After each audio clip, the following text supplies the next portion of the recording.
We're gonna guess the hosts, hey. We're gonna host the guests, hey. We're gonna rank them all to find out who's the best. Hey. We're hosting till the world stops turning, and we'll host it to the ground tonight. It's episode 24 of Guest Host Raw, the series where I look at every episode of the guest host era of Monday Night Raw. Now, folks, the last several editions of this series have put me on quite the roller coaster in terms of, entertainment value and quality of the show. We had the highest of the highs recently with Jesse Ventura, the lowest of the lows with Vern Troyer just the following week. So where are we going to land on the spectrum and in the range of guest hosts this week from December 7th, 2009 at the American Airlines Arena in Dallas, Texas, when this week's guest host is only the owner of the Dallas Mavericks and a lot of other things they mentioned when they introduced him in this episode, but I don't really care about all that. He's the owner of the Dallas Mavericks, Mark Cuban, back when being a billionaire was kind of a novel thing at the time and not something so soul-crushing to look at today. It is the go-home show before the revolutionary TLC pay-per-view. Remember, it's the first of its kind because this is the year they started doing the themed pay-per-views. And if you want to find out my thoughts on TLC 2009, I will be dropping an exclusive classic pay-per-view review to the Patreon page one day before the next edition of this series drops about 2 weeks from now. The show begins right away with Justin Roberts introducing Mark Cuban, again saying a bunch of other things and titles he has that mean nothing to me, but he shows up and he just blips into being at ringside. He doesn't come out from the stage. He comes from the stands, but you don't see him hop the barricade or anything. He just he just glitched right in there. But I love the idea of him coming from the crowd Charlie, Uniform, Bravo, Alpha, November, Cuban. Mark's got plenty of enthusiasm, and I will say this, throughout the show, I think his energy is fantastic throughout the evening. So he welcomes the fans. He says, hey, do we have any Dallas Mavericks fans in the house tonight? Big reaction, and he says, hey, you know how crazy I can get at courtside during those games. You ain't seen nothing yet because this is Monday Night Raw. I'm large and in charge. And so he announces he's going to put this championship showdown between John Cena and Sheamus, where they're going to be able to sit there and say whatever they want to each other, which I'm pretty sure we had 2 weeks ago already when they had a contract signing and they said whatever they wanted to each other then. So anyway, let's get this show on the road now. He says, thanks, let's get the show started. And the WWE champion, John Cena, makes his way down to the ring. Mark Cuban claims his spot for most of the evening. He'll be sitting at ringside next to the Bella Twins, of course, behind the barricade watching on. And so John Cena is going to be taking on Carlito, who we saw come back after a couple of months last episode where he confronted John Cena and said, nobody here likes you. We're all going to be happy when Sheamus beats you for the championship. So we have a one-on-one match here. And I wonder if Carlito gave any thought into, the color scheme he was going to wear for this show, because his shade of orange, all big bright orange pants, it's the exact same shade of orange that John Cena is currently wearing. That current line of merch, the same color orange. Cena's looking pretty good. Then suddenly Sheamus's music plays. The number one contender for the championship starts making his way down the ramp. But Mark Cuban, he's having none of this. No way, Buster. He hops the barricade. He power walks right up the ramp and just gets there, stands in front of Sheamus, egging him on. What are you going to do? That was absolutely maniacal to me. What was he doing suddenly getting his big boy pants on to fight a wrestler? That is mind-blowing to me. So security is getting involved here. Meanwhile, there's still a match going on. Carlito jumps Cena from behind. He wants to go for the backstabber, but Cena just catches him at the apex of his jump. AA, and that's all she wrote. Welcome back, Carlito. Match was what it was. I just love the whole build. Oh my God, can you imagine what's going to happen when Cena and Sheamus are in the same ring at the same time? No, I don't have to imagine because we've literally already seen it. What are we doing here? They announced that Dennis Miller is going to host next week's Raw, and it's going to be a 3-hour Slammy Award extravaganza, which means next episode of Guest Host Raw. I guess I'm bringing the tuxedo back out. But boy, Dennis Miller, at that point, he's a comedian, he's a political pundit. He's kind of a bigger name in the entertainment world, SNL alum and all that. It's funny timing for me personally because recently night, on a whim, I decided to just go on YouTube and rewatch the 1996 MTV Video Music Awards, because it was there, and Dennis Miller was the host back then. And he was awful. So I can't imagine how his shtick's gonna land in 2009 WWE. The Legacy make their way to the ring next. You've got Orton and DiBiase and Rhodes, Winnie the Poohing it in triplicate. So Orton's got the microphone first, and he says he applauds Mark Cuban for exercising some authority, and he does the same shtick he's been doing the last few weeks, where he tries to tell the guest host, lift that ban where I can't challenge for the title as long as Cena's the champion. You should lift that ban and make me #1 contender right away. Like, Jesus, between you and Chris Jericho, man, come up with some new material. And then DiBiase has the mic and tells Cuban, rich people, of course we have pride, but don't be stupid, make the right decision. And he brings up this moment from Survivor Series 2003, where Orton famously hit Mark Cuban. So Cuban says, no way is he lifting the ban for the championship. And furthermore, let's talk about the match with Kofi Kingston last week. The only reason Randy Orton won that match is because the Legends came in and attacked him. Cuban called the Legacy the Legends. But basically, Cuban makes a rematch between Kingston and Orton for later tonight, and then he says, hey, by the way, I'm going to be the special guest referee. He's like, deal with it, pussy. So then Cody Rhodes makes, a local sports team reference, saying this isn't Kenyon Martin or his mother. And then Cody gets out of the ring and wants to challenge Mark Cuban to a match. He alludes to a radio interview he did earlier in the day, where I guess he called out Cuban. So now he's like, hey, I want to challenge you to a match right here tonight. And he just walks up to Cuban's face, does Cody, and Cuban stares at him for a bit and just goes, why don't you come back next June when the Mavericks have won the championship? What the hell kind of a backpedal comment is that? I'm going to challenge you to a fight.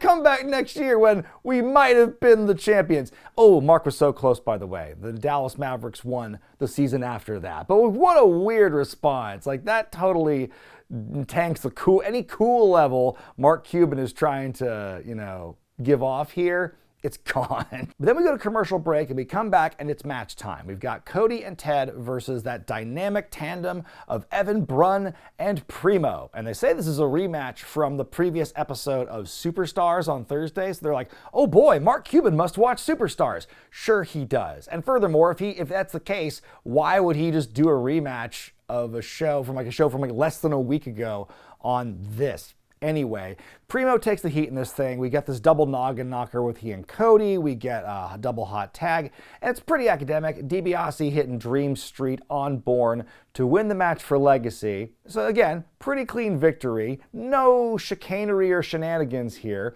But right after that, Mark Cuban is just he talks to Justin Roberts after the match is over, and Justin Roberts announced, per Mark Cuban, Legacy have been ejected from the building. What?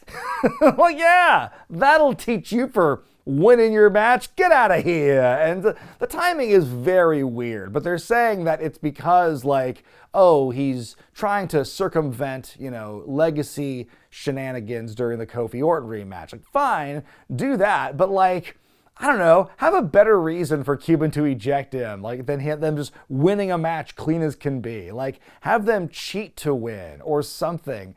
It's just, there's so many minor details where all you have to do is change one or two things and the story becomes not great necessarily, because look at what we're working with, but it becomes a lot better than what's being presented. Throughout the night, they show us little hype packages on the Celtic war path of Sheamus since he came onto the main roster. So this here's part 1 where he goes, me name is Sheamus, and then he destroys Jamie Noble, puts him out of wrestling. And then we see Kelly Kelly in the ring. She is the guest ring announcer for our next matchup, which comes off like a big angle alert, basically. But she introduces Maryse, in her words, taking on Gail Kim. And I gotta admit, first of all, Montreal, Toronto, classic rivalry, but I gotta say, I missed hearing Maryse's theme the last few months on the show because it is quite a banger. Gail is in charge for the entire match pretty much, and then suddenly Maryse just slaps her in the face and runs around and Gail chases her and everything. More offense, more offense. Gail goes off the second rope for a springboard, but then Maryse just kicks her leg out and she falls, and Maryse covers her and wins.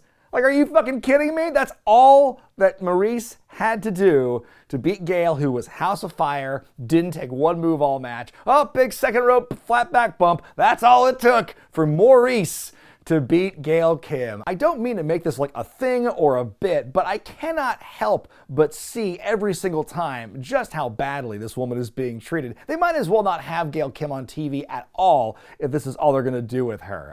So anyway, after the match, Maryse gets in Kelly's face because she didn't announce her as the next Divas champion. So like she gets in her face, she pushes Kelly down. I swear to God, I thought like her head was gonna hit the chair or the announce table or something. Then out comes Melina to save the day, and Maryse runs off, and Melina's just like, I'm gonna knock you, I'm gonna get you, as like Maryse walks off and poses and everything. So like Kelly, I don't know if this is gonna go anywhere with her, but also like, did Gail Kim die? Like, how come she should get up and like, I don't know, pop Maryse one or something for that bullshit. Like, where does she go after all this? Side note, like, seeing Kelly now as a guest ring announcer reminds me of when, like, Eve was a guest ring announcer. Wasn't there a storyline where Jack Swagger was, like, hitting on Eve? That whole thing went away.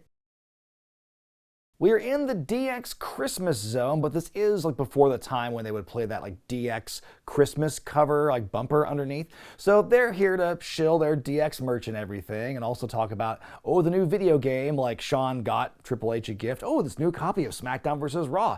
I got it set up if you want to play it with me. And he's starting to look over, and the H-Man's like, they all gave us a copy, re-gifter. And then Triple H brings in a gift of his own, a giant, hastily wrapped looking box, and he says, a nice Pakistani lady on the phone told me I'd get years of enjoyment out of it. Like, what the fuck is he talking about? Suddenly, the box bursts open, and it's Hornswoggle, who is debuting his newest piece of merchandise, where it's this, like, illustration of Hornswoggle, and I guess that's supposed to be Triple H and Shawn in the artwork, and then on the back, it says, World's Littlest Member. Who the fuck is gonna buy that t-shirt? Like, for a parent, are you gonna get that for your kid? Like, it's bad enough that the world's biggest member shirt exists, but now you got this one. That's even worse. And so Hornswoggle's doing his babble and everything, and then Shawn, because we've established now he speaks and understands Leprechaun, he translates for him now and says, and Hornswoggle's selling this t-shirt, and he knows it's illegal, but he's doing it anyway. So now he's just like throwing it back at DX, evidently. And then the two start to go into a big discussion, Triple H and Shawn, about how are you able to understand Leprechaun? And they start to go about how Han Solo can understand Chewbacca in Star Wars. And just as I'm thinking to myself, wait a minute, haven't they already established that Triple H, the cool guy he is, knows nothing about this like sci-fi fantasy shit? Like, he doesn't know what a Hobbit is. He doesn't know what Lord of the Rings is about. So like, why are they talking about this? And as I'm thinking about this, suddenly they both just trail off and stop what they're doing, pull out their scripts, and are like, who wrote this crap? It's a nice little self-referential thing, I guess, but I'm like, dude, aren't you also like part of the creative team at this point? And as they're doing all this silly, playful banter, you see Hornswoggle climbing the DX Christmas tree, and they look up and they see him, he's got my hat again! And then Hornswoggle and the tree just sends the whole thing crashing down onto them, and Swoggle takes the Shawn Michaels hat, and he does the chops, and he runs away again. And God, they're doing it all wrong. I mean, God, the fact they had to postpone Little People's Court has broken this storyline irrevocably so, because this is how the storyline should have began. Hornswoggle wants to be a member of DX, and so then he makes the t-shirt. That should be what have prompted DX to do the cease and desist. Not just him wearing the fucking merchandise and putting a hat on. Like this, he's like actively trying to make money off the DX name, putting himself on the merch, and this was what should have led to the cease and desist. It's so fucked. I hate this storyline so much, and it's just gonna get stupider. Well, WWE, they love Sky Sports. They talk for a minute, do Michael Cole and Jerry Lawler about the renewed, broadcasting deal between the two. And speaking of the UK, we go into another Celtic Warpath video where you see Sheamus when he beat up the timekeeper, Mark Cuban, and Jerry Lawler right after that. And so then we go to our rematch, Randy Orton versus Kofi Kingston.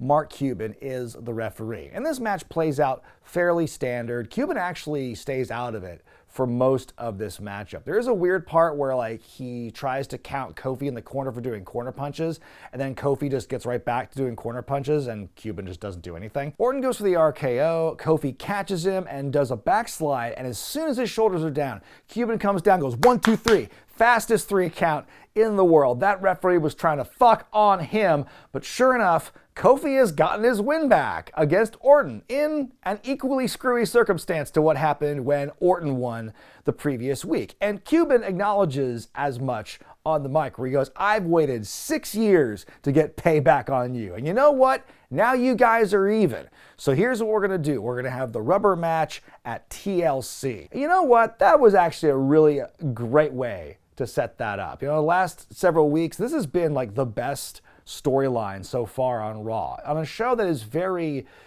low on consistent, good storylines that actually weave through several weeks, this has been the most solid and consistent one on Raw by a mile. So I think the way they've built up to this point was pretty good. Effective use of the guest host, playing on that history and then being able to use that to justify the way he screwed over Orton here.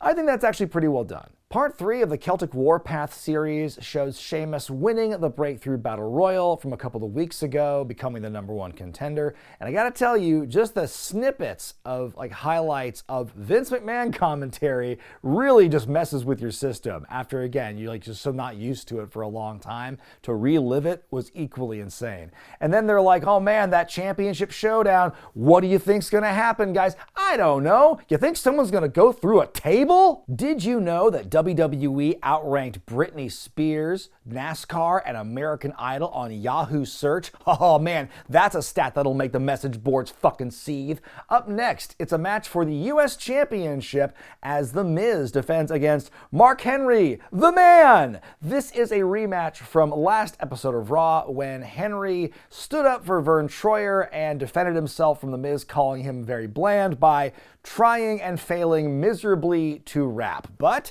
he was able to beat Miz clean as a whistle in their one-on-one matchup, and then they showed the highlights of him dancing with Vern and the ladies afterward. I'm kind of surprised they bothered to show that, but not the rap. I wouldn't have recapped any of it, quite frankly. The match begins, ding, ding, ding, over a dozen Hall of Famers. Oh my God, shut the fuck up about your Hall of Famers, and the US title could not give less of a shit about that statistic. Anyway, this matchup does not go very long. The Miz rakes the eyes to get the advantage. He drop kicks Henry on the outside, and he goes face first into the ring post. Even though that's the most generous angle they could do to hide that, no way is Henry hitting anywhere near face first into the post. But he goozles the Miz, he gets back in the ring first, and the Miz goes for a dive, Mark catches him, kind of like last match. He wants to go for the strongest slam alive. I don't know if we call it that anymore, we just call it the slam! So he goes for the slam, the Miz counters it into a DDT,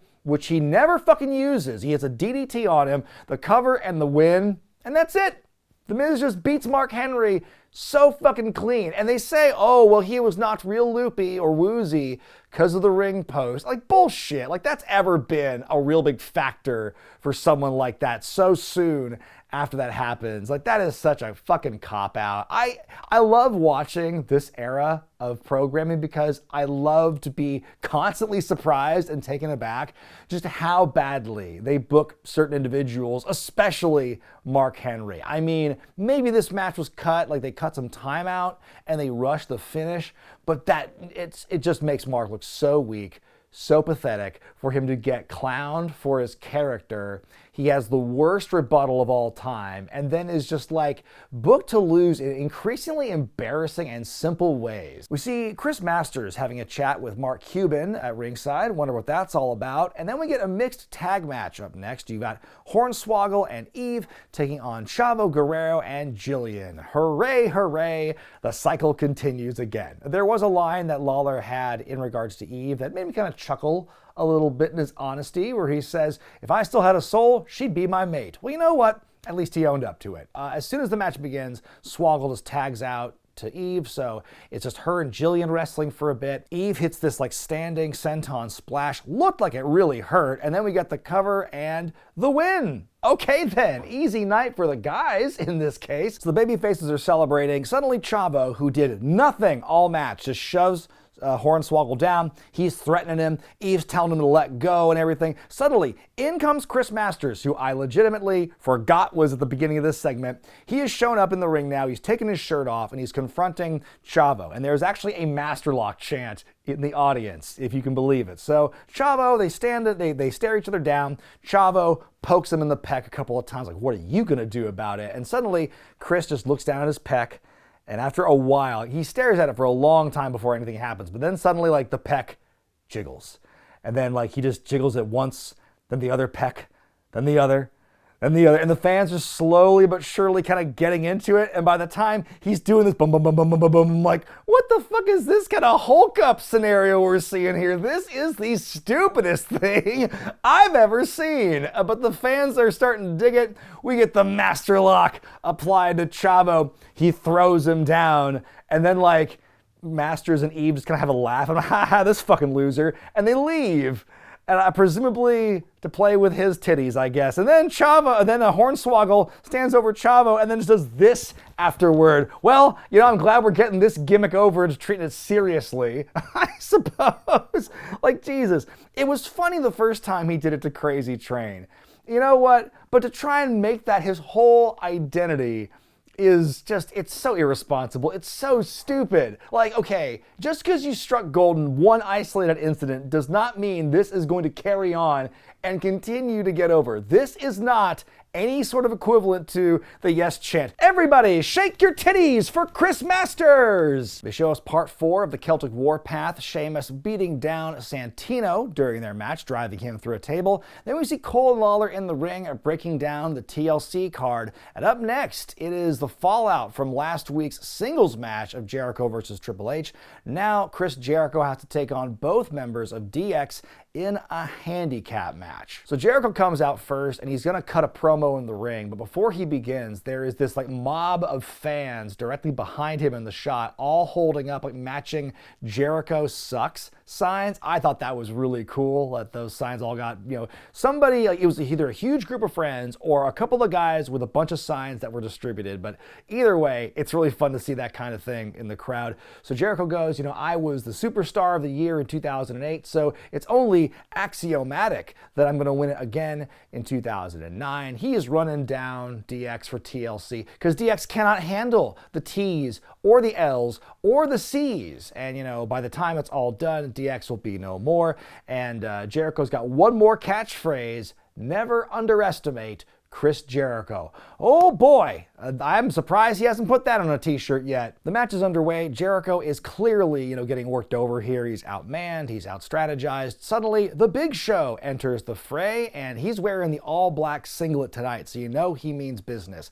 And things just break down immediately. Triple H brings in a chair. He whacks Big Show from behind, but it barely registers for him. He does the punch the chair to Triple H. I love when Show punches the chair into someone's face. It's one of my favorite spots of all time, and only he can do it as far as I'm concerned. So Shawn pulls out a ladder from under the ring, but even that backfires on him. Show picks up the ladder and like hucks it, swings it like a baseball bat to attack, you know, Triple H and Shawn. Jericho using a chair to just tenderize that DX ladder sandwich, and then a big symbolic moment where Jericho sets up a big tall ladder and Show is like standing on Shawn's neck as Chris climbs the ladder and holds 2 of his belts up. Very, you know, evocative moment here. The symbolic victory by Jericho, decimating DX here. Little mini preview of what could be in their future in the TLC match. And surely if we're seeing it here on Raw, well, that means that obviously the same thing's going to happen at the pay-per-view, right?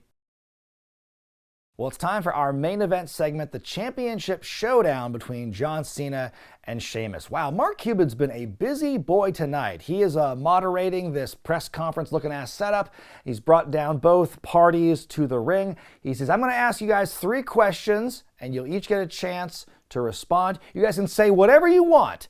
That's right. even the swears. So Mark goes, Sheamus, why do you think you're going to win the match this Sunday? And so Sheamus starts off by saying, on June 27th, 2002, John Cena made his WWE debut.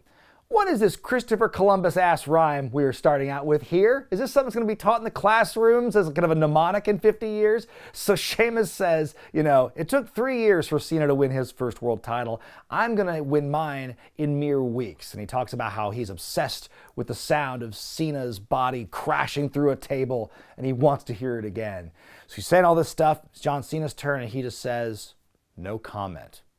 So Mark goes, okay, Sheamus, are you concerned about the dangers of a tables match? And Sheamus goes, well, Cena should actually be the one who's concerned. Best case scenario, you lose the title. Worst case scenario, I put you through not one but 2 tables and watch your back shatter. Like, oh, is 2 all it takes? I didn't know. I thought, okay, 1's the bad one, but if you go through 2 in one night, then you actually get injured. Good to know. So he says, Sunday, you're going to lose everything. Cena thinks about responding, looks like he's going to say something, but he's like, no comment. Okay, so then Cuban asks Sheamus the third question, any last words for your opponent? But then Cena just stands up, and he goes, I've changed the rules. I'm asking the questions now. And so, sure enough, he has questions for Sheamus, and the crowd lights up for that. So now it's Cena's turn to get his words in. He says, I hope you believe the words that you're saying. I've been here for 7 years, and I have taken on everyone, from future Hall of Famers to lower card guys, from Shawn Michaels to Kevin Federline. And they've all come looking for me. I've never looked for a fight,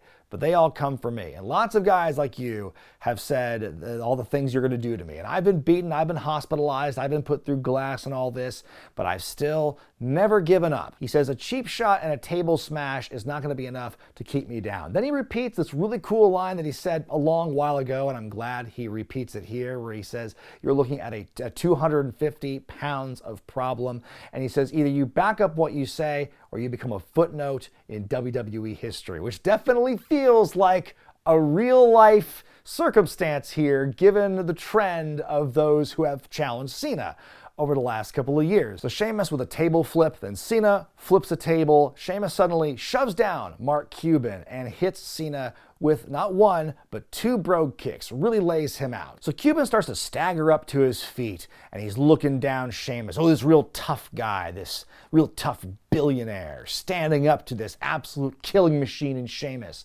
So that's fucking crazy as it is. And then he shoves Sheamus and knocks him on his ass. Like, what are we doing here, guys? This is the person who you've just been building up for the last month as this absolute killing machine. Wrestlers, non-wrestlers alike, they all go to the hospital after messing with him. And you've got Mark Cuban, for no fucking reason, thinking he can just bow up to this huge guy and shove him down. And we have this huge stare down between them. Why are you making Mark Cuban look so tough against your actual wrestlers? I could not believe that. Vince McMahon must just think that, oh, if you're a billionaire, then you're just naturally impossible to intimidate, like me and my other fucking weird billionaire friends. So anyway, Sheamus gets up, kicks Cuban in the gut, and then slams him through Chekhov's table, and then celebrates for a little bit. Then some members of the Dallas Mavericks like hop the rail and get in there, and Sheamus powders, and everyone's checking on Cuban as the show goes off the air. I thought it was solid promos by both guys, but also all I could think was, ooh, that's a good plate of leftovers. Hey, you just swapped out like rice for some wheel pasta or something, but hey, it's almost the same thing. It's still good. You put some salt on there, maybe a little bit of sauce, zhuzh it up. Hey, it's good as new. Well, that's gonna do it for this week's edition of Raw, which I'm going to give a 2 out of 5. It's mind-blowing to me just how easily it seems WWE can make so many of their roster members look weak and pathetic and stupid in like the silliest of ways. Every week they make multiple people, face or heel, but usually face, look really stupid in defeat. What are we doing bringing back guys like Carlito and Chris Masters on TV when we can't even figure out what we're doing with Evan Bourne or Mark Henry? Hey, who's really jazzed about TLC this Sunday? I liked his enthusiasm, I liked his energy, I liked his placement in the story, like kind of being involved in these different segments and whatnot. The only thing I really objected to was the manner in which and the degree of which he stood up to Sheamus. That I thought was the absolute stupidest thing you could have done. Way to cut the balls off this big bad who, hey, spoiler alert, is going to beat Cena on Sunday for the championship. And yeah, you've got Sheamus looking big bad and slamming Mark Cuban to the table first, but like, why have Mark look so like, oh, because they're in Dallas, I guess, and because who's going to tell the billionaire no? But like, that's still such a weird choice for me. But hey, you know what? He didn't fuck up his lines, and he took a big table bump. So I got to give him credit for that. And looking at the rankings, I'm going to place Mr. Cuban at number 10 so far, 24 weeks in the all-time rankings, just after Cedric the Entertainer. Again, a pretty good host whose heart was certainly in the right place, but overall a bad episode of Raw. But what did you think of Mark Cuban in WWE? How about this episode of Raw? And how about this review? Let me know in the comments section below. Be sure to give the video a thumbs up if you like it, subscribe to Wrestling with Regret if you haven't, and hit the bell icon to get all the notifications. Well, folks, next time here, well, actually, before next time on Guest Host Raw, on the Patreon page, June 28th, that's when I'm going to drop my exclusive review of TLC 2009, so we can find out just what happens on that show as we go into the following episode of Raw, where it's the Slammies, it's Dennis Miller as the guest host, and there will be a bit of an outfit change for that episode of Guest Host Raw. But until then, I'm Brian Zane, and I'll see you next time.